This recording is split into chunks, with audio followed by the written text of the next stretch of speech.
नमस्कार मित्रांनो, मित्ररंगमध्ये आपले पुन्हा एकदा स्वागत. गेल्या भागामध्ये आपण अभय माटेबरोबर गप्पा मारल्या आणि वेळेअभावी त्या थोड्याशा अपूर्णही राहिल्या त्या. तर आपण आता परत एकदा अभय माटे आणि त्यांच्या कुटुंबियांच्या सोबत आहोत. आत्ता अभयचे चिरंजीव आशुतोष आपल्या बरोबर आहेत. आशुतोष, तुझे मित्ररंगमध्ये स्वागत. हो, नमस्कार. मित्रांनो, मला सांगायला आनंद वाटतो की आशुतोष हा आपल्या वडिलांसारखाच चार्टर्ड अकाउंटंट आहे. अतिशय लहान वयात त्यांनी हे यश संपादन केलंय. त्याला ट्रेकिंगची खूप आवड आहे आणि शिवाय तो त्याच्या वडिलांसारखाच उत्तम तबलापटू आहे. तर आशुतोष, तुझ्या ह्या करिअर बद्दल, तुझ्या या यशाबद्दल हे जरा आम्हाला जाणून घ्यायचंय. तू जरा त्याबद्दल आम्हाला सांग. मला कल्पना आहे की तुझ्याकडे थोडासा वेळ कमी आहे, पण तुम्हाला आम्हाला हे सांगायला ऐकायला आवडेल. सुरुवातीला 10वी झाल्यानंतर माझ्याकडे म्हणजे आई किंवा बाबा दोघांनीही मला कधी असं सांगितलं नाही की तू हेच कर किंवा ह्याच साईडला सायन्स घे किंवा सीए हो किंवा इंजिनियर हो, असं ना आईनी सांगितलं ना बाबांनी सांगितलं. त्यांचं म्हणणं हेच होतं की तुला जी आवड आहे तो निर्णय घेऊन तू कर आणि आम्ही त्याला सपोर्ट जो काही लागेल तो करू. आणि मग त्यामुळं माझ्यासमोर वेगवेगळे पर्याय होते. तर त्याच्यामध्ये मला गणिताची एकतर आवड होती, मॅथमॅटिक्स, आणि त्याचबरोबर इकॉनॉमिक्स, हे दोन विषय माझ्या आवडीचे होते. तर त्यामुळं या दोन विषयांची आवड लक्षात घेऊन मला सीए करायचं असं मी ठरवलं. आणि मग 11वी पासूनच डोक्यात ते पक्क होतं की सीए करायचं आहे. आणि त्यामुळं त्या दृष्टीने 11वी पासूनच हे सुरू केलं. आणि पुण्याच्या तेव्हा माझं 10वी मध्ये एक हे होतं, म्हणजे 9वी पर्यंत मी सुद्धा खूप असा जास्त अभ्यास केला किंवा असं काही नव्हतं. साधारणतः बऱ्यापैकी म्हणजे बरा मुलगा एवढाच हे होता. पण 10वीला मला डोक्यात एक हे होतं की बीएमसीसी कॉलेज हे आपल्याला मिळवायचंय. तर त्याच्यात अतिशय सगळे हुशार छान टीम आहे. परत तिथं वेगवेगळ्या ऍक्टिव्हिटीज सुद्धा खूप चांगल्या होतात. तर त्यामुळे त्यासाठी 10वी मध्ये अभ्यास करून आणि उत्तम त्याच्यासाठी त्यावेळेला 92% कट ऑफ होता बीएमसीसी ला. तर त्यामुळे ते 92% मिळवायचेच अशा हेतून हे केला अभ्यास. आणि मिळाले प्रत्यक्ष जास्त 95.82 96. आणि बीएमसीसी कॉलेजमध्ये ऍडमिशन झाली. त्याच्यानंतर सीएचं जेव्हा करायचं असतं तेव्हा सीएच्या कुठल्याही याच्यामध्ये एकतर एकाग्रता आणि तुमचा फोकस खूप महत्वाचा ठरतो. तर हा फोकस म्हणजे मी कधी डायव्हर्ट होऊ दिला नाही त्या काळामध्ये. आणि त्यामुळं फर्स्ट अटेम्प्ट मध्ये माझं प्रत्येक हे होत गेलं, म्हणजे पूर्ण सीए फाउंडेशन एक्झाम पासून ते फायनल एक्झाम पर्यंत पूर्ण पहिल्या प्रयत्नात आणि एका वेळी दोन्ही ग्रुप असं देऊन हे क्लिअर झालं. ग्रेट. आणि मग तुझ्या ट्रेकिंग बद्दल आणि तबला वादनाबद्दल पण सांग. ट्रेकिंगची मला आवड म्हणजे साधारण कॉलेजमध्येच असताना अगदी सुरुवातीला मी राजगडचा एक पावसाळ्यामध्ये ट्रेक केला होता. तर तेव्हा जे वातावरण अनुभवलं तेव्हापासून ती ट्रेकिंगची आवड ही मनात खूप बिंबली. आणि मग त्याच्यानंतर हिमालयामध्ये, म्हणजे माझा हिमालयातला पहिलाच ट्रेक हा एव्हरेस्ट बेस कॅम्प, जो 18,000 फूट उंचीवरती आहे. तर तो मी केला 2014 मध्ये. मी त्या ग्रुपमध्ये सगळ्यात लहान सदस्य एव्हरेस्ट बेस कॅम्प करणारा मीच होतो. तेव्हा जेमतेम 18-19 वर्षाचा होतो. आणि तेव्हा या ट्रेकचं सुद्धा वैशिष्ट्य असं की 18,000 फुटावरती आपल्याला -11 तापमानामध्ये हे तिथं राहायला मिळतं. आणि अतिशय एव्हरेस्ट, लोत्से ही शिखरांचं अतिशय सुंदर दृश्यही तिथनं त्या ट्रेक मधनं संपूर्ण बघायला मिळतात.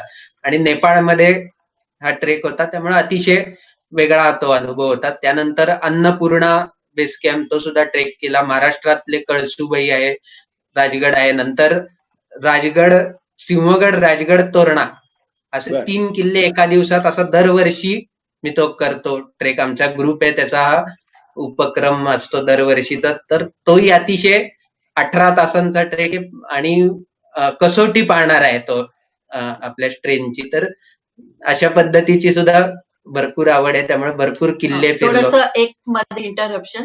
या ट्रेक मध्ये राजगड, तोरणा, सिंहगड हा जो ट्रेक करतात ना एका दिवसामध्ये, त्याच्यामध्ये साधारण 52 किलोमीटर एका दिवसात चालायला लागतं. आणि आणि पहाटे 2:30ला निघायला लागतं आणि त्या दिवशी रात्री परत यायला साधारण 11:30 वाजतात. आणि हा म्हणजे पहिल्यांदा तो जेव्हा करणार म्हणलं तेव्हा आम्हाला असं वाटलं होतं की जमेल का याला, कारण दिसायला काटकुळ आहे, बारीक आहे, पण ही स्ट्रेंथ असते या लोकांची, त्यामुळे हे बराबर चालतात. या लोकांना वजन कमी असतं आणि he could completed very nicely, म्हणजे त्याला कुठेही अडचण आली नाही. इव्हन एव्हरेस्ट बेस कॅम्पच्या वेळी सुद्धा आम्हाला थोडीशी मनातनं भीती होती, पण विशेष करून जिथे विरळ ऑक्सिजन होतो तर तिथं काय होईल वगैरे अशा प्रकारे.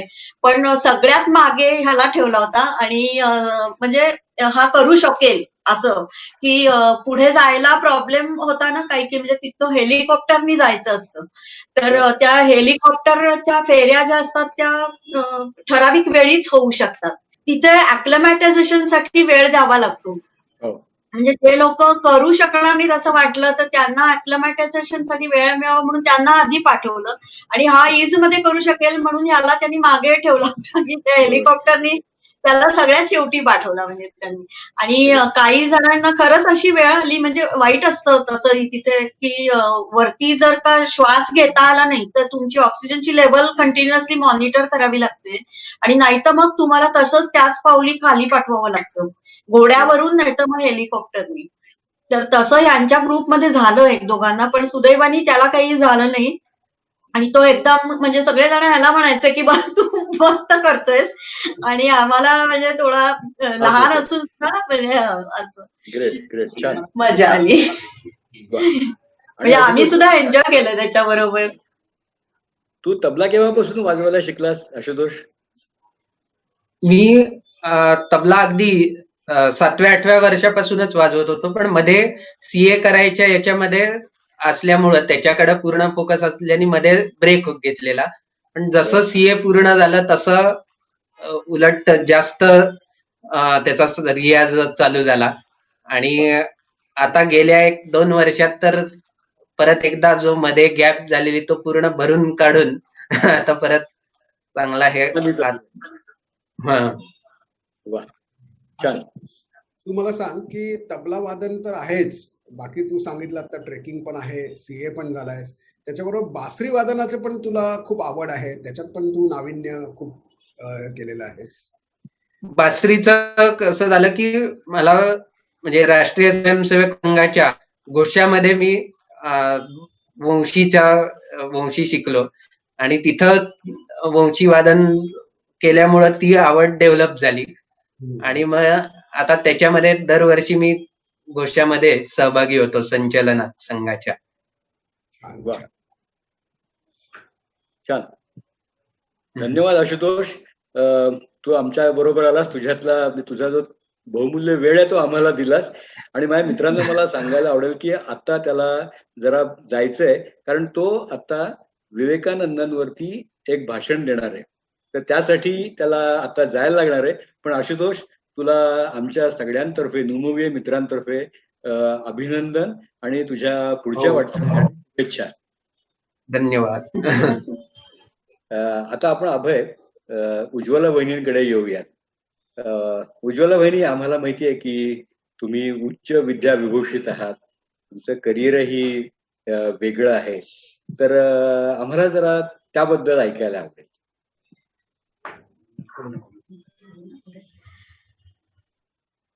करिअर म्हणजे जेव्हा आमचं लग्न झालं ना तेव्हा मी ऑलरेडी बीई झालेली होती, म्हणजे इंजिनिअरिंगचं शिक्षण, ग्रॅज्युएशन माझं तेव्हा पूर्ण झालेलं होतं. बीई इलेक्ट्रिकल मी होते आणि मला सीओईपी मधनं झाले होते, म्हणजे पुण्याचं जे प्रतितयश इंजिनिअरिंग कॉलेज समजलं जातं, तर त्यावेळी काही प्रायव्हेट कॉलेजेस वगैरे नव्हती, तर ते एकच कॉलेज असायचं. आणि त्या कॉलेजमधनंच माझं शिक्षण झालं पूर्ण. आणि मला बीईच्या ह्याला फर्स्ट क्लास डिस्टिंक्शन आणि मी युनिव्हर्सिटीमध्ये 3री होते. हो, great. आणि त्याच्यानंतर मग लग्न झालं. मग त्याच्या आधी मी नोकरी करत होते. नोकरी करताना मी आधी कंपनीचा एक अनुभव हवा म्हणून मी आधी महिंद्रा अँड महिंद्रामध्ये होते. तर तिथे पिंपरीला ती कंपनी होती आणि मग तिथे मी 1 वर्षभर जॉब केला.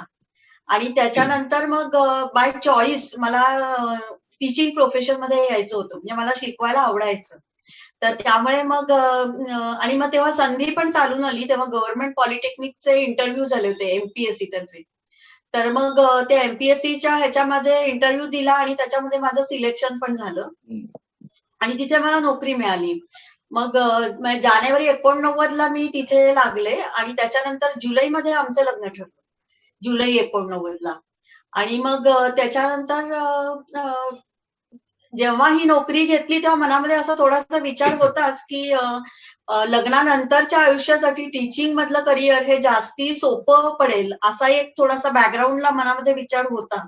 आणि मला नोकरी चालू ठेवायची होती. म्हणजे हे पहिल्यापासून माझ्या मनात फिक्स होतं की आपण नोकरी कंटिन्यू करायची आहे. लग्नानंतर नोकरी सोडून घरी बसायचं असं मला आवडलेलं नसतं. म्हणजे मी आबाईला तशी कल्पनाही दिली होती की नोकरी सोड असं तुम्ही म्हणलात म्हणून मी नोकरी सोडेल असं नाहीये. म्हणजे मला बाय माय चॉईस एखाद वेळी मी सोडे नाही. म्हणजे नाही असं नाही. पण म्हणजे तो माझा चॉईस असेल की नोकरी सोडायची का धरायची हा चॉईस माझा असेल अशी मी त्याला आधी कल्पना दिली होती. तर आणि मग त्याच्यानंतर म्हणजे आमच्या लग्नामध्ये सुद्धा खूप मोठ्या गोष्टी सांगण्यासारख्या आहेत. इंटरेस्टिंग आहेत. पण आपण आता वेगळ्या चॅप्टरवर बोलतोय त्यामुळे मग मी त्याच्यावरच येते. मग त्याच्यानंतर पॉलिटेक्निक मधली माझी नोकरी चालू होती. आणि मग तिथे मात्र असं एक होतं की दर 3 वर्षांनी 4 वर्षांनी अशा बदल्या होत असत. बाहेरगावी होत असत. आणि त्या हो. म्हणजे पुण्यात एकदम तुम्ही नगर, नाशिक, औरंगाबाद, पार चंद्रपूर, नागपूर पर्यंत तुम्ही कुठेही तुमच्या महाराष्ट्रात पूर्ण ट्रान्सफर होऊ शकायचे. आणि ते दर 3 किंवा 4 वर्षांनी ह्या गोष्टी व्हायच्याच. आणि मग त्यामुळे मग असं एक होतं की इथे नोकरी कंटिन्यू करण्यापेक्षा कॉलेज साईडला बघावी. म्हणजे इंजिनिअरिंग कॉलेजला जर गेलं तर तिथे बदल्या कमी होतात. हा तेव्हा खरं सांगायचं तर ड्रायव्हिंग फोर्स होता. म्हणजे मग आपल्याला घर सोडून सगळं सोडून जावं लागणार नाही. आणि मग म्हणून मग मी असं केलं की इंजिनिअरिंग कॉलेजमध्ये जर नोकरी करायची असेल तर मग एमईचं शिक्षण आवश्यक होतं. म्हणजे हे सगळं गरजेतून निर्माण झालं ऍक्च्युअली खरं सांगायचं तर. आणि मग असा विचार केला की एमई झालं तर इंजिनिअरिंग कॉलेजला आपल्याला चान्स आहे, शिफ्ट होता येईल. तर मग आपण आणि मग तिथे बदल्या कमी असतील. म्हणून मग मी एमई केलं. आणि मग नोकरी चालू असतानाच मग एमई एकीकडे पूर्ण केलं. म्हणजे खरं तर एमई पण फुल टाइम होतं, नोकरी पण फुल टाइम होती. पण ते तसंच रेटलं. म्हणजे आणि कॉलेजकडनंही तसा सपोर्ट मिळाला. घरनंही म्हणजे अभयकडून मला पूर्ण सपोर्ट होता. आणि त्यामुळे मग त्या बळावरती मी पुढे गेले. आणि मग एमईचं शिक्षण म्हणजे साधारण झाल्यानंतर त्याच वेळी म्हणजे मला दिवस होते. तर तेव्हा आशुतोषचा त्याच्यानंतर म्हणजे जस्ट माझं एमई पूर्ण व्हायच्या सुमारासच त्याचा जन्म झाला आशुतोषचा. आणि मग मी पुढे बराच दीर्घकाळ काहीच केलं नाही. म्हणजे नोकरी चालू राहिली पण पुढचं शिक्षण किंवा इतर काही करिअर या दृष्टीने मी काहीच केलं नाही. मग त्याचा आणि एमईला मी अभयने आठवण करून दिली. एमईला मी पहिली आले होते पुणे विद्यापीठामध्ये. ग्रेट. ग्रेट ग्रेट तर कॉंग्रॅच्युलेशन. त्यामुळे मग पण तेव्हा मग मला नंतर काय झालं मी कॉलेजला शिफ्ट झाले. म्हणजे मला चान्स मिळाला परत एमपीएससीचा इंटरव्ह्यू तेव्हा आल्या होत्या पोस्ट. मग एमपीएससीचा इंटरव्ह्यू दिल्या.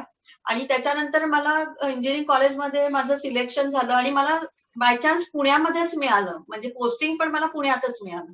आणि त्यामुळे मग मी त्याच वेळी म्हणजे इंजिनिअरिंग कॉलेजला शिफ्ट झाले. म्हणजे जसं आशुतोषचा जन्म, एमई पूर्ण होणं आणि इंजिनिअरिंग कॉलेजला शिफ्ट होणं या गोष्टी जवळजवळ सायमल्टेनियसलीच घडल्या 2-4 महिन्यांच्या फरकाने.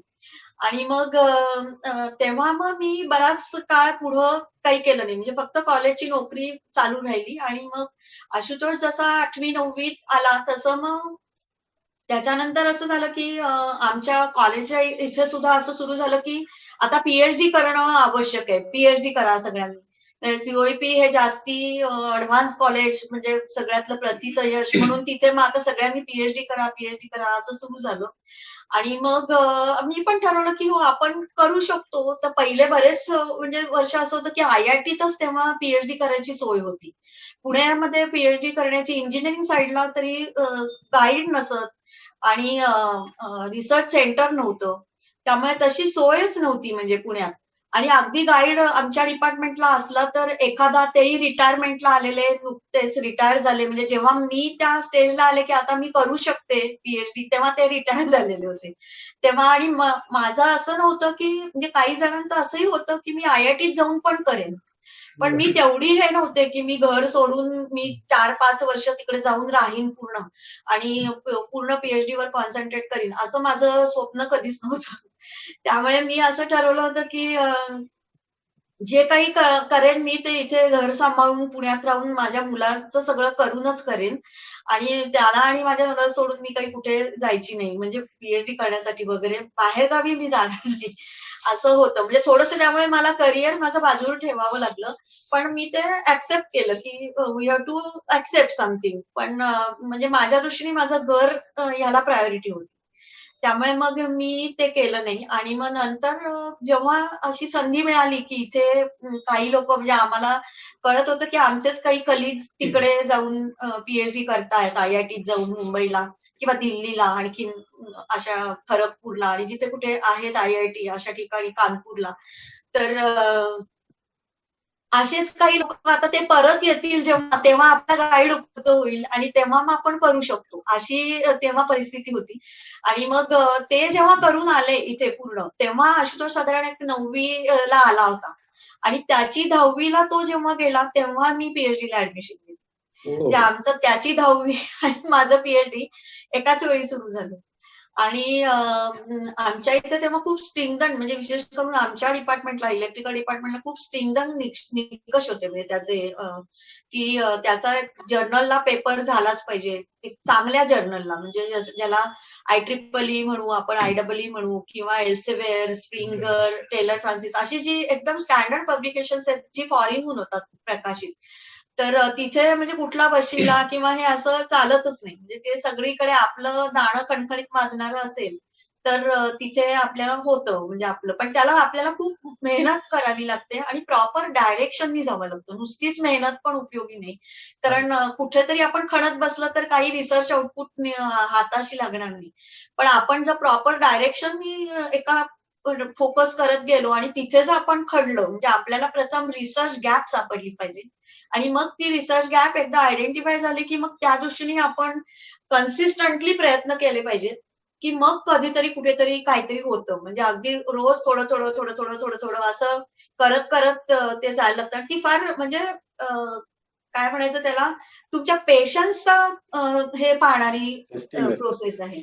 मी असं म्हणणार नाही की त्याला तुमचा हा सब्जेक्ट काय होता? पीएचडी कशावर केलं तुम्ही? पीएचडीचा सब्जेक्ट हा माझा रिन्युएबल एनर्जीशी रिलेटेड होता. च्या काळात तर तो खूपच हे आहे. हो हो हो हो रिलेव्हंट आहे. हो हो सगळीकडे चर्चेला जाणारा विषय आहे तो. हो हो discrete sliding mode control of double effect induction generator अशा असं ह्याचं नाव होतं त्याचं. म्हणजे तो मेन एरिया होता. मला अजून एक विचारायचं की मी असं ऐकलं की तुम्ही मराठी शब्दकोशावरती पण काही काम केलंय? हो केलंय. तर हे पीएचडीचं काम माझं जसं संपत आलं म्हणजे एक 6-7 वर्ष जवळजवळ मला लागली. पण त्याच्यामध्ये माझं पब्लिकेशन चांगले झाले. म्हणजे एल्सेवियरला वगैरे माझे पब्लिकेशन झाले. आणि मग पीएचडी पूर्ण झाल्यानंतर माझ्याकडे ही संधी चालून आली मराठी विश्वकोशाची की मराठी विश्वकोश हा जसा वाईवरून त्याचं सगळं चालतं ना, तर त्यांनी विद्युत अभियांत्रिकीच्या फील्डमध्ये काही त्यांना लेख लिहून हवे होते किंवा समन्वयकाचं काम करावं अशी त्यांची अपेक्षा होती की लेखक मिळवणं, त्यांना टॉपिक देणं, त्यांच्याकडनं लिहून घेणं आणि मग त्याचं समीक्षण करून घेणं आणि मग स्वतःही लिहिणं आणि मग असं सगळं करायचं काम होतं विद्युत अभियांत्रिकीसाठी, तर तसं काम मी केलं. म्हणजे गेले काही एक 3-4 वर्ष मी ते काम केलं आणि साधारण एक मी फार देऊ शकलो नाही मी म्हणेन, कारण इतके लेखकही मिळत नाहीत. या मराठीत लिहायला एक तर कोणी तयार होत नाही टेक्निकल गोष्टी, आणि त्यामुळे खूप स्लो चालते ही प्रोसेस. पण तसं जरी झालं तरी सुद्धा काही 70-80 लेख आम्ही देऊ शकलो मराठी वा, विश्वकोशाला, आणि फार तेवढं आम्ही 3-4 वर्षामध्ये केलं. वा, छान. अभय, आता तुझ्याकडे परत येतो. तू मला हे सांग की 2007-8च्या सुमारास तू सीए चॅप्टर ऑफ पुणेचा अध्यक्ष झालास. तर त्याच्याबद्दल तुझे काय अनुभव आहेत किंवा ते कसं घडलं ह्याच्याबद्दल आम्हाला जरा सांग. 7-8ला त्याच्या अगोदरची जी काही 3-4 वर्ष जी होती, 3 वर्षांनी आमच्या निवडणुका होतात, तर त्या कमिटीच्या बद्दलचा जरा काही अनुभव हे फारसे चांगले नव्हते, आणि पण त्याविषयी बोलणं हे फारसं बरं नाही, संयुक्तिक नाही आणि योग्य पण नाही असं मी समजतो. म्हणून तो विषय मी एवढ्याच वाक्यांमध्ये संपवतो. आणि त्यामुळे असं चाललं होतं की ठीक आहे, आपण नवीन आता काहीतरी तिथं करण्याची आवश्यकता आहे. आणि म्हणून मग आमचे काही मित्रमंडळ जे होते सगळं सीए करणारे किंवा जे झालेले, म्हणजे सीए करताना जे मित्र झालेले होते सगळे, तर त्या मंडळींनी ठरवलं की चला मग आपणच काहीतरी जर चांगलं जर करायचं आहे असं आपण म्हणतो, तर आपल्यापासूनच आपण सुरुवात करू आणि आपण आपल्या इन्स्टिट्यूटला पुन्हा वर आणू. मी बरोबर. एकच वाक्य फक्त सांगू इच्छितो की 4 वर्षाचे आमचेच अकाउंट्स सीए इन्स्टिट्यूटचे, हे इन्स्टिट्यूटच्या आमच्या ह्याला सबमिट व्हायला जरा अडचणी आल्या होत्या. दिव्याखाली अंधार याला जी म्हण जी आहे ना, तर त्याच्यापेक्षा आणि चांगला अर्थ कोणाला सांगता येईल असं वाटत नाही मला. पण ठीक आहे, ते दुर्दैवाचा पॅच होता तो एक, सोडून देऊ आपण तो विषय. त्यात काही एवढं फार मोठं गहन त्याच्यामध्ये काहीतरी चिंता करण्यासारखं वगैरे असं काही नाही. तर त्यामध्ये गेल्यामुळे मग नंतर असं मित्रांच्या मध्ये आम्ही ठरवलं आपण उभे राहू म्हणून. आणि म्हणून आम्ही 8 जणांचं तिथं पॅनल असतं, म्हणून 8 जणांचं एक पॅनल म्हणून सारखं, खरं म्हणजे पॅनल करायला परवानगी नसते, अनऑफिशियल पॅनल असतं ते. आम्ही हे मित्र असे 8 आहोत, आम्ही उभे आहोत, आम्हाला मत द्या एवढंच सांगणं हे फक्त असतं. त्याच वेळेला नेमकं असं झालं होतं, खेळताना माझा पाय, त्याचं लिगामेंट गुडघ्याचं हे माझं गेलेलं होतं, आणि त्यामुळे मी पूर्णपणे पायानी लंगडा असल्यासारखा काय असा तिथं पूर्णपणे बसलेला असा होतो घरामध्ये. त्याच वेळेला दुर्दैवाने माझ्या वडिलांचं पण निधन त्याच वेळेला झालं, आणि त्यामुळं त्या प्रचारासाठी बाहेर जाणं आणि काही करणं ते तर खूपच अवघड होतं. पण मला त्यातली सगळ्यात संधी का मिळाली होती त्याचं कारण सांगतो, की माझ्या वक्तृत्वाचा उपयोग हा मला सीएच्या याच्यामध्ये खूप झाला होता. कारण आमच्या सीए इन्स्टिट्यूटच्या ठिकाणी मी बऱ्याच वेळेला टॅक्सेशन वरती, ट्रस्ट ऍक्ट वरती अशी लेक्चर सिरीज द्यायला, इन्फॉर्मेशन सिस्टीम ऑडिट वरती, अशा ठिकाणी सगळीकडे मी जात असे. आणि ते गेल्यामुळं मी तिथं वक्ता म्हणून अनेकांना परिचित होतो, आणि त्यामुळे हा माहिती आपल्याला चांगली सांगतो. आपलं त्यामुळे काही ना काहीतरी त्यांच्या ज्ञानात भर किती पडली हा वेगळा विषय, पण निदान माझं तरी पक्क होत गेलं एवढं नक्की झालं, आणि त्याचा उपयोग हा मला खूप झाला. त्यामुळं या 2 कारणामुळे मी घरातनं एकाही ठिकाणी बाहेर गेलो नव्हतो प्रचारासाठी म्हणून. असं माझ्या मित्रांनीच सांगितलं की हे सगळे असे आम्ही 8 जणांना मत द्या म्हणून, आणि मतदान जेव्हा होऊन गेलं त्यावेळेला हायएस्ट मतं ही मला होती. हो, व्हेरी गुड. आणि त्यामुळं त्या कारणामुळं स्वाभाविकपणे जो हायएस्ट मतं ज्याला मिळतात तो अध्यक्ष असतो त्या वर्षाचा, त्याच्यानंतरची मतं ज्याला असतात तो उपाध्यक्ष असतो, त्याच्या खालची मतं ज्याला असतात तो सेक्रेटरी असतो, त्याच्या खालची मतवाला ट्रेजरर असतो, आणि मग असं हळूहळू एक पायरी ते वर चढत हे येत जातात. तर त्यामुळे मी पहिल्या वर्षी तिथं अध्यक्ष म्हणून झालो. ते सगळं वातावरण जे बदलून घ्यायचं होतं, तर ते सगळं वातावरण मी पूर्णपणे बदलायचा सगळा प्रयत्न केला, आणि त्याप्रमाणे ते बदलून पण घेतलं. त्याचाही खूप चांगला उपयोग झाला. मी आमच्या इथं पहिली शिस्त आणली, म्हणजे आमची जी सीए कमिटीची जी मीटिंग व्हायची ती दुपारी 3ला व्हायची. ती 3ला याचा अर्थ 2:59 सुरू व्हायची. जो 3:01 येईल तो लेट, तर तो जर लेट आला तर त्याला पेनल्टी. मग पेनल्टी म्हणजे काय, तर काय वैशालीला किंवा याला त्यांनी सगळ्यांना घेऊन जायचं त्याच्या पण असं हे व्हायचं. आणि त्यामुळं सहज गंमत म्हणून कोणी कोणाला वैशालीला रुपालीला नेलं तर अडचण नाही, पण पेनल्टी म्हणून नेणं हे वेगळं राहतं शेवटी. त्यामुळे त्या सगळ्या मीटिंग वगैरे सगळ्या व्यवस्थित सुरू झाल्या, वेळेत सुरू झाल्या, तेही चांगलं वातावरण एक सगळं चांगलं झालं. ते आमची टीम सगळ्यांची एकदम चांगली होती, आणि त्यामुळं त्या टीम वर्कमुळं आमच्या इन्स्टिट्यूटची जी काही प्राइसेस असतात, टॉप ब्रँच वगैरे ही ती सगळी त्या 3 वर्षाच्या कालावधीमध्ये ती सगळीच्या सगळी प्राइसेस आमच्या ब्रँचला होती, म्हणजे पुणे ब्रँचला. आणि त्यामुळं त्याचा एक उपयोग हा खूपच चांगला झाला. एक दापोलीला आमचं एक सेमिनार सगळ्यांचं मी एक ऑर्गनाईज केलेलं होतं आणि त्यालाही ते रेसिडेन्शियल रिफ्रेशर कोर्स असं म्हणतात, ते रेसिडेन्शियल रिफ्रेशर. आणि मग त्या ठिकाणी सगळेजण हे सीए वगैरे सगळे येतात मंडळी. तर त्यामुळे तिथे एक फार दापोलीला तो जोरदार कार्यक्रम झाला. आमच्याकडे दुर्दैवाने सीएनच्या मध्ये काही काही मंडळी ही रात्री प्रत्यक्षामध्ये त्यांना बोललं आपण तर काय ते कळेलच याची खात्री नाही देत आहेत. आणि मग अशी मंडळी बरीच असतात तिथं. तर ती जी सगळी तिकडे दापोलीला जी आलेली मंडळी होती ती मला म्हणायला लागली की आपण ते डीजे इथं लावूया सगळे आणि मग आम्ही आमचा कार्यक्रम सुरू करतो. मी त्यांना सांगून टाकलं की हे बघा तुम्ही तुमच्या खोलीमध्ये काय करता हे बघायला मी येऊ शकत नाही, मला तो अधिकार नाही. पण पब्लिकमध्ये मी तुम्हाला हे काही उद्योग करू देणार नाही. तुम्ही डीजे लावायचं तर डीजे लावून नाचा. पण तुम्ही नाचायसाठी जे काही तुम्हाला प्रोत्साहन देणारं प्रकरण आहे ते करून जर डीजे करणार असाल तर तुम्हाला वेगळं प्रोत्साहन बाहेरचं कुठलं मिळायच्यासाठी मी नाही का तुम्हाला सांगणार. तर त्यामुळे तसं नाही होऊ शकणार. मग ते सगळे जरा वैतागले होते. पण ते बरेच जण आग्रह करत करत करत राहिले. शेवटी मी सांगितलं त्यांना, एकदा मी तुम्हाला जे नाही म्हटलं ना ते नाही एवढंच असतं म्हणलं. त्यामुळं ते नाही होणार. आणि त्यावेळेस मी अध्यक्ष होतो, त्यामुळं माझ्या विरोधात बाकी काही कोणी बोलायची शक्यताच नव्हती. आणि ठीक आहे, आता त्यामुळे ते सगळे आपापल्या खोलीत त्यांचे कार्यक्रम करत राहिले. आणि मग इकडे सगळे बाकीची जी मंडळी ती अपवाद वगळता जी होती ती सगळी इकडे होती. जवळजवळ आमचा 10 ते 12 पर्यंत सगळा संगीत वगैरे निर्णय, विविध गुणदर्शन वगैरे सगळ्याचा कार्यक्रम झाला. एकाला त्यातल्या चांगलं माहिती होतं की मी कथाकथन वगैरे बरचसं करतो म्हणून. तर त्यांनी मला एकदम सांगितलं, अभय ती तुझी अफजल खान वधाची गोष्ट सांग ना. अरे म्हटलं आत्ता म्हटलं आता इथं 12 पर्यंत आपला कार्यक्रम चाललाय, याच्या पुढे ती गोष्ट सांगायची. कारण माझी खासियत आहे अफजल खान वध हे एकच प्रकरण मी कमीत कमी 2 तास सांगतो. बापरे. त्यामुळे म्हटलं आता 12 नंतर 2 पर्यंत ते होणार. म्हटलं तुमच्या सगळ्यांची काय अवस्था असेल मला माहित नाही. म्हटलं नाही नाही म्हणे ते सांगच तू. म्हणून मी रात्री 12ला अफजल खान वध सुरू केला. तो 2 वाजता अफजल खान गेला आणि तो खरा दुपारी 2ला गेला, मी रात्री 2ला घालवला. आणि असं सगळं झाल्यानंतर जी खोलीमध्ये जी मंडळी होती ती दुसऱ्या दिवशी सकाळी मग त्यांना कळलं की अरे काय भारी गोष्ट सांगितली, नाही सगळं झालं वगैरे सगळं. मग ती सगळं अरे अभय म्हणले ते तुझा कार्यक्रम राहिला मग तो आता आज कर म्हणून. म्हटलं हा, म्हटलं आकाशवाणी एकदाच होते, 2दा होत नाही. तर म्हटलं आपल्याला तेवढाच थोडा भाव खाऊन घ्यायला. मग पण अर्थात मी ते तिथं नाही केला. पण नंतरची जी लगेचची दिवाळी आली त्या दिवाळीच्या कार्यक्रमामध्ये त्या सगळ्यांच्यासाठी मी एक अफजल खान वधाचा कथाकथनाचा वेगळा कार्यक्रम केला होता आणि एकदम तोही मग गाजला. तसंच एक पुणे विद्यापीठाच्या आवारामध्ये आम्हाला सीए इन्स्टिट्यूटच्या अध्यक्षपदाच्या कालखंडामध्येच एक आम्ही सेमिनार घेतलं होतं पूर्णपणे 3 दिवसाचं. आणि तो रिफ्रेशर कोर्स ज्याला म्हणतात तशा स्वरूपाचं म्हणता येईल त्याला.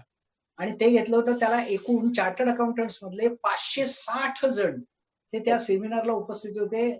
सीए इन्स्टिट्यूटच्या कदाचित पुण्याच्या इतिहासातला सगळ्यात मोठा कार्यक्रम तो होता. 560 सीए एकत्र बसणं हे काय गंमत नाहीये. पण सगळे अतिशय तिथं व्यवस्थितपणे तो सगळा कार्यक्रम, तोही अतिशय कार्यक्रम गाजला. आणि त्यामुळे एकूणामधली सीएची अध्यक्षपदाची कारकीर्द जी आहे ती माझी अतिशय चांगली झाली. पण मी सीएचा अध्यक्ष होण्याचं श्रेय हे माझं नसून ते उज्ज्वलच आहे. आणि त्याचं चांगला शिक्षक असला की विद्यार्थी पण चांगला मिळाला की कसं होतं ते आहे. तिने मला आग्रह धरला की हे मित्र तुला विचारायला आले तर जा तिथे, न जायला काय झालं तुला, एवढे उद्योग बाकीचे संघाचे करत असतो, एकदा तिथेही जा. मी बरं म्हटलं. त्यामुळं आमच्या गुरुजींचं ऐकलं आणि त्यामुळे मी तिथे गेल्यावर अध्यक्ष झालो. आणि मग हे कारकिर्दीतलं जो मानाचे तुरे जे मिळाले ते त्यामुळं त्यात मिळाले. त्याच कालखंडामध्ये आम्ही सीए इन्स्टिट्यूटच्या साठी नवी इमारत बघणं हे आवश्यक होतं. कारण आप्पाबळवंत चौकात सीए इन्स्टिट्यूटचं एक ऑफिस होतं, हे पुणे ब्रँचचं. बाकीच्या सीए इन्स्टिट्यूटचं नाही म्हणत आहे, पुणे ब्रँचचं. आणि ते 5व्या मजल्यावर होतं. आणि तिथं लिफ्ट होती, पण ती लिफ्ट चालू केव्हा व्हायची हे फक्त परमेश्वराला माहिती असायचं. आणि त्यामुळे एकूणच ते 5 मजल्यानंतर वरती आला म्हणजे आधी तो सीए होताना खडतर प्रवास करतो, त्यातून सीए ऑफिसला आला म्हणजे तो अजून खडतर प्रवास. हे सगळं अवघड प्रकरण होतं. त्यामुळं आणि इतकं सगळं जायचं येणं खूप अवघड होतं.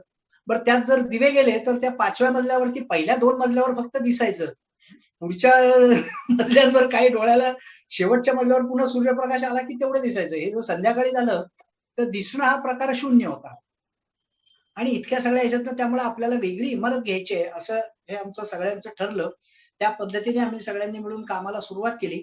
माझ्या कालखंडामध्ये अध्यक्षपदाच्या कालखंडात त्याची मी म्हणजे पायाभरणी म्हणता येईल अशा स्वरूपाचं फक्त केलं. आयतीच इमारत होती, पण हे एकूण इमारत नवी घेण्याचं आणि ज्या वेळेला 3रं वर्ष होतं त्यावेळेचा जो अध्यक्ष होता त्याच्या कालखंडामध्ये ती प्रत्यक्ष 8,500 स्क्वेअर फुटाची इमारत ही आम्ही तिथं पूर्णपणे नव्याने विकत घेतली. बिब्बेवाडीला जे यश लॉन्सकडे जायला जो रस्ता आहे त्या ठिकाणी ती इमारत आहे. आज आता तेही ऑफिस कमी पडतं, पण निदान त्यावेळेला इथं आलं. अशी ही माझी सीएच्या अध्यक्षपदाची जी काय कालगणना जी होती तो अतिशय चांगला कालखंड म्हणून मला म्हणता येऊ शकेल. अभय, आता मला तुला असं विचारायचं आहे की तुझा बँकिंग क्षेत्रामध्ये एवढा प्रचंड अनुभव आहे, चार्टर्ड अकाउंटंट पण आहेस, तर तुला आजच्या या तारखेला आजच्या परिस्थितीत या बँकिंग क्षेत्राबद्दल तुझं काय मत आहे? आता बँकिंग क्षेत्राची अवस्था एकूणात सगळी ही खूप नाजूक आहे आणि त्याचं महत्वाचं कारण असं आहे की या कोरोनाच्या पार्श्वभूमीवरती एकूणातच सगळीकडे वसुलीचं प्रमाण हे खूप कमी होत आहे आणि त्यामुळे होतं असं की वसुली जर का बँकेने दिले जे काय कर्ज आहे ते जर वसूलच झालं नाही तर बँकेने कर्ज द्यायचं कसं पुन्हा? काही जण म्हणतात की मग नवीन डिपॉझिट घ्या आणि त्या डिपॉझिट मधनं पुन्हा कर्ज द्या.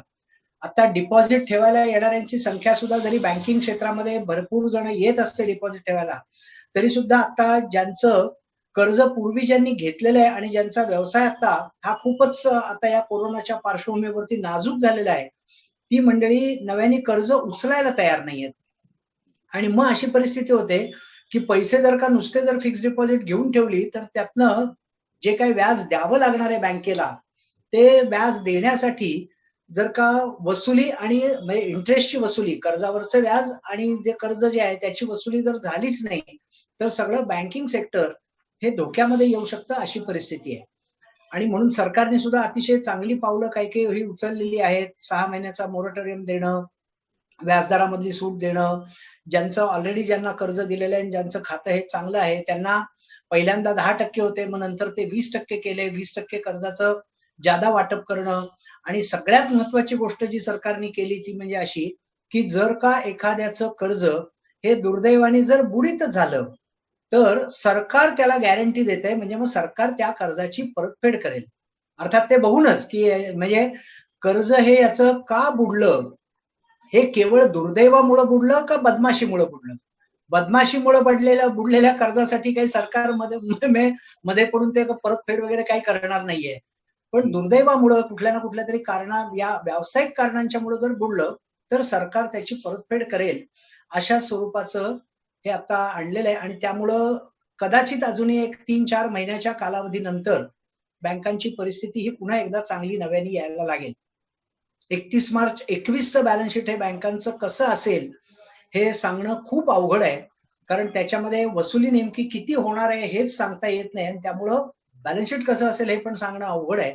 पण 31 मार्च 22चं मात्र हे अतिशय चांगलं बॅलन्स शीट असेल. त्याचं महत्वाचं कारण असं आहे की आता चीनमधनं ज्या काही कंपन्यांनी आपलं सगळं सामान आपण हलवणं आणि त्याची प्रोडक्शन सगळं हे भारतामध्ये तयार करणं हे जे काम सुरू केलेलं आहे, त्या कंपन्या सगळ्या हलवून भारतामध्ये येत आहेत.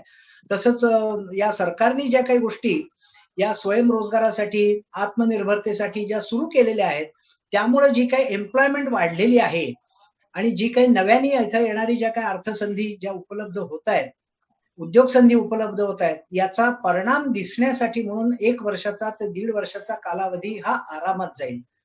कारण ते पी हळद हो गोरी असं नसतं आणि कुठलंही एकदा आज झाड जरी लावलं तरी त्याला प्रत्यक्ष फळं यायला जर 5 वर्ष लागत असतील तर या उद्योगांचं सुद्धा असंच असतं. आज जर का पेरलेलं असेल तर ते प्रत्यक्षामध्ये त्याचं फळ दिसायला हे 1.5-2 वर्षाचा कालावधी म्हणजे काहीच नाहीये आणि हा तसा आरामात जात असतो. काही अधीर झालेल्या मंडळींना, म्हणजे मी कुठल्या विरोधी पक्षाच्या नेत्याचं नाव नाही घेते यातलं, अधीर नाव आहे म्हणून म्हटलं, पण अशा अधीर झालेल्या मंडळींना वाटायला लागतं की हा काहीच कोणी करत नाहीये. असं नसतं. आज पेरल्यानंतर ते प्रत्यक्षामध्ये उगवायला काही वेळ लागेल. मी आज जे आंबे खातो ते झाड त्याचं मी बी लावलेलं नव्हतं, माझ्या आजोबांनी झाड लावलं आणि मी आंबे खातो. उद्योगधंद्याच्या बाबतीत पण तसंच होणार आहे. पण ते नक्की वर येईल आणि त्यामुळे 31 मार्च 22चं भवितव्य चांगलं असेल हे सांगता येतं. 21चं भवितव्य हे कसं असेल हे सांगणं आता खूप अवघड आहे. पण निर्दळ्या बँका ह्या सुद्धा या तयारीमध्ये लागलेल्या आहेत. मग मोठी कर्ज द्यायच्याऐवजी छोटी कर्ज ही कशी देता येतील याचा सगळ्याचा विचार काही काही जणांचा सुरू झालेला आहे. काही काही कार्यवाही पण सुरू झालेली आहे. मी आता सध्या जनता बँक जी आहे, जनता सहकारी बँक लिमिटेड पुण्याची जी आहे, त्याचा आता सध्या अध्यक्ष म्हणून काम पाहतो. आमच्या इकडे आता आम्ही अशा अनेक योजना आणलेल्या आहेत की 75 लाखापर्यंतचं कर्ज हे जर का तुम्ही सगळ्या कागदपत्रांची पूर्तता केली असेल तर 36 तासाच्या अवधीमध्ये त्याची डिस्बर्समेंट होईल. वा. अतुलचा बँकिंग क्षेत्राचा अनुभव आहे, त्यामुळे मी काय बोलतो ते वाक्य त्याला फार चांगलं कळेल. 36 तासात नक्कीच. डिस्बर्समेंट हा जोक नाहीये, पण खरंय. हे होऊ शकतं आणि आम्ही ते करतो आहोत. आणि काही काही तर आमच्या इथला त्यातला रेकॉर्ड ब्रेक आहे की केवळ 2 तासाच्या अवधीमध्ये कागदपत्र जर सगळी दिलेली आहेत तर 2 तासाच्या अवधीमध्ये 75 लाखाच्या आतलं कर्ज हे आम्ही वितरित केलेलं आहे. आणि इतक्या जर फास्ट जर का बँकेने काम करायला सुरुवात केली तर नक्कीच उद्योजकांच्या मध्ये सुद्धा एक वेगळं चैतन्य निर्माण होईल. बँकिंग क्षेत्रामध्ये पण एक वेगळं चैतन्य निर्माण होईल. दुर्दैवाने आता झालेलं असं आहे की बँकिंग क्षेत्रामध्ये एकमेकांची चढाओढ करणं हे एकमेकांचं पाय खेचण्याच्याकडे जात आहे असं मला वाटतं. मी कुठल्याच बँकेचं नाव घेत नाहीये, पण समजा एखाद्या सहकारी बँकाचा कुठल्याही आमच्या सकट या सहकारी बँकांचा व्याजाचा दर हा जर का समजा 10%, 11%, 12% असा असतो, कारण सहकारी बँकांच्या मधल्या डिपॉझिटवरचा दर सुद्धा जास्त असतो. पण ज्या प्रायव्हेट सेक्टर मधल्या काही बँका या ज्या आक्रमक पद्धतीने हे करतायत आणि जिथं आम्ही जे व्याजदर ज्याला 10%, 11% लावत असतो ते काही काही बँका या प्रायव्हेट सेक्टर मधल्या 7.90% तिथं कर्ज देत आहेत. 7.90 आणि 11 याची तुलनाच होऊ शकत नाही. खरंय. त्यामुळे मग स्वाभाविकपणे असा एखादा ग्राहक असा एखादा कर्जदार हा आमच्याकडनं दुसरीकडे जाण्याची शक्यता ही निर्माण होते. पण अशी जर का चढाओढ जर का केलेली असेल तर ही चढाओढ बँकिंग क्षेत्राला म्हणून खूप मारक आहे. आणि म्हणून काही ना काही त्याचे मूलभूत असणारे असे काही हे नियम हे पाळले गेले पाहिजेत. आणि ज्याला इंग्रजी भाषेमध्ये रॅट रेस म्हटलं जातं, या रॅट रेस मधनं सगळ्या बँकांनी बाहेर पडून बँक हा ही एक व्यवसाय आहे आणि त्यामध्ये जे काय आपण उत्पन्न मिळवणार आहोत त्यातनं खर्च वजा केल्यानंतर निदान 3-4% नफा तरी त्यामध्ये राहायला पाहिजे. गॅप ही राहिली पाहिजे मधली, असा विचार करून जर का व्यवसाय करायला सुरुवात केली तरच ते बँकिंग क्षेत्र हे चांगल्या पद्धतीने आणि सक्षम अशा पायावरती उभं राहील. अन्यथा अशा रॅट रेस मध्ये गेलेल्या बँका आज कदाचित त्यांच्याकडे कस्टमर खूप जाऊ शकतो, जाईल सुद्धा, पण जर का यांचं कॉस्टिंगचं गणित जर का नीट जमलं नाही तर या बँकांचं भवितव्य हे खूप अवघड राहू शकतं. आणि म्हणून अशी सगळ्यांनीच थोडी काळजी करण्याची आवश्यकता आहे असं मला वाटतं. वा, छान. अभय, तुझ्या या जनता सहकारी बँकेच्या अध्यक्ष या नात्याने सुरू झालेली जी कारकीर्द आहे त्याला आपल्या नुमोवी मित्रांतर्फे खूप खूप शुभेच्छा. धन्यवाद. आता आपण असं करूयात की आता मी शेवटच्या प्रश्नाकडे वळतोय. मला असं समजलं की तुझं श्री श्री रविशंकर यांच्या कार्याबरोबर तू जोडला गेलेला आहेस आणि शिवाय मला वाटतं काही कॉर्पोरेट असे तू कोर्सेसही कंडक्ट करतोस, तर त्याच्याबद्दल आम्हाला जरा सांग. श्री श्री रविशंकरजींचं जे काम एकूणामध्ये चालतं मुख्यत्वे त्यांचा सुदर्शन क्रिया हा एक महत्वाचा त्यातला भाग आहे. आणि तो जो कोर्स आहे हॅपीनेस प्रोग्राम म्हणून तो मुख्यत्वे चालतो, त्याचा मी पण आणि उज्ज्वला पण आम्ही दोघंही त्याचे फॅकल्टी म्हणून आहोत. आम्ही दोघंही ते कोर्सेस घेतो पण. आणि मी त्यांच्याकडे कसा ओढला गेलो तर माझा एक मित्र चार्टर्ड अकाउंटंट तो हे कोर्स घेतो आणि त्यांनी मला सांगितलं की अरे असा असा कोर्स कर, एकदम छान वाटतं बघ, म्हणून कर म्हणून असं सांगितलं. म्हणून पहिल्यांदा खरं म्हणजे उज्ज्वलाने कोर्स केला, त्यानंतर मी केला. पण नंतर सामाजिक कामामध्ये पटकन पुढे वावत जाण्याचा माझा एकूणात जो मूल पिंड जो आहे त्या पिंडामुळे मी पटकन तिकडे जास्त गेलो. आणि त्यामध्ये आता त्यांची इथे शाळा पण एक श्री श्री रविशंकर विद्या मंदिर म्हणून भोगावला चालते, त्या शाळेचा पण मी अध्यक्ष म्हणून काम पाहतो. आणि आमच्या शाळेचं वैशिष्ट्य सांगता येऊ शकेल की आमच्याकडं वेटिंग लिस्टला कमीत कमी 100 जण हे वेटिंग लिस्ट मध्ये असतात. आमच्या शाळेतली मुलं ही शनिवार रविवार घरी रडतात कारण आज शाळा नाही. इतका वातावरणातला असणारा जो बदल आहे या वातावरणातल्या बदलामुळे हे सगळं घडून येतं आणि त्याला श्री श्री रविशंकरजींची जी काही शिकवण्याची जी एकूण पद्धत जी आहे आणि त्यांचे असणारे त्याच्या मागचे आशीर्वाद हे मला त्यातले फार महत्वाचे आणि मोलाचे वाटतात आणि त्यातनं हे झालं असं मला वाटतं. कॉर्पोरेट कोर्सेसचा उल्लेख जो केला, MSME मीडियम स्मॉल या सगळ्या ज्या सेक्टर आहेत तर त्याचे कॉर्पोरेट कोर्सेस सुद्धा मी घेतो आणि त्या कॉर्पोरेट कोर्सेसमध्ये हे अनुभव खूप वेगळे येतात. खरं म्हणजे आपण असं समजतो की या कॉर्पोरेट कोर्सेसमध्ये वा एवढा पैसा त्यांना मिळतोय, सगळं छान छान सगळं चालू असेल, पण त्यांच्या इतकी दुःखी माणसं मी कुठंच पाहिली नाही. बरं. आणि त्यामुळं खूपच त्यांच्यामध्ये इतका ताणतणाव असतो जबरदस्त की त्या ताणतणावाचं वर्णन हा आपला झोपडपट्टीतला माणूस त्या मनाने खूपच सुखी आहे असं म्हणायची वेळ येते. आणि त्यामध्ये अजून एक असतं की त्याची सुखसमृद्धी पाहिल्यामुळे या सेक्टरच्या वरती जळणाऱ्यांची संख्या पण खूप मोठी असते आणि ती त्यांनाही कळत असते आणि त्यामुळे सुद्धा मनामध्ये जो उद्वेग येत असतो तोही खूप मोठा असतो आणि त्यामुळे या सगळ्यातनं त्यांना बाहेर काढणं हे फार मोठी कसरत असते आणि त्यामुळं मला पण तोही अनुभव हा खूप चांगला आला. अर्थात मी नेहमी असे कोर्सेस घेताना कायम सांगत असतो की त्या श्री श्री रविशंकरजींना 100 ठिकाणी जाऊन बसणं हे एका वेळेला शक्य नाही, म्हणून इथं मी बसून घेत तो कोर्स असतो, पण तरी सुद्धा माझ्याकडनं बोलवून घेण्याचं काम हे ते करत असतात. अशीच माझी श्रद्धा आहे. हे मी करतो म्हणणं हे काही फारसं खरं नाही असं मला वाटतं आणि त्यामुळं त्या आधारावरतीच मी तिथं कोर्स घेतो. अनेकांना तो कोर्स आवडतो पण. तसंच निरनिराळे आणि ज्या मोठ्या काही MSMEच्या पेक्षा ज्या मोठ्या ज्या कंपनीज आहेत निरनिराळ्या, त्याही ठिकाणी कॉर्पोरेट कोर्सेस हे चालत असतात. ते मी प्रत्यक्षामध्ये घ्यायला जात नाही, पण जी मंडळी ते कोर्स घेत आहेत त्यांच्याबरोबर त्यांचा सहाय्यक म्हणून हा मी बऱ्याच ठिकाणी जातो आणि तिथलेही अनुभव हे अतिशय चांगले असतात. या सुदर्शन क्रिया, मूळ तो शब्द सुदर्शन हा एक शब्द नाहीये, सु म्हणजे चांगलं, दर्शन पाहणं, क्रिया म्हणजे कृती, चांगलं काहीतरी पाहण्याची कृती. काय चांगलं असू शकतं या जगात? माझ्या स्वतःपेक्षा आणि चांगलं मला काय वाटतं? मग माझ्या स्वतःच चांगलं दर्शन मला कसं घेता येऊ शकेल, हे आत्मदर्शन त्यातनं घडवू शकतात आणि त्यामुळे हे प्रत्येकाला अनुभव येतात. जगामधल्या 150 पेक्षा जास्त देशांमध्ये आणि खूप मोठ्या संख्येने कोट्यावधी माणसांनी हा कोर्स केला. त्याचाही परिणाम हा खूपच चांगला अनेकांना जाणवतो आणि त्यांच्या या सगळ्या कार्यक्रमामध्ये सहभागी होण्याचं भाग्य मलाही आणि उज्ज्वलालाही मिळालं. हे आम्हाला खूप भाग्यवान समजतो असं मला वाटतं. वा, छान. अभय, आज तुझा आणि जास्त करून उज्ज्वला वहिनींचा मला जास्त परिचय आपल्या मित्रांना झाला. तसंच आशुतोष हे आपल्या बरोबर होता. आता आपण ह्या कार्यक्रमाच्या शेवटाकडे आलेलो आहे.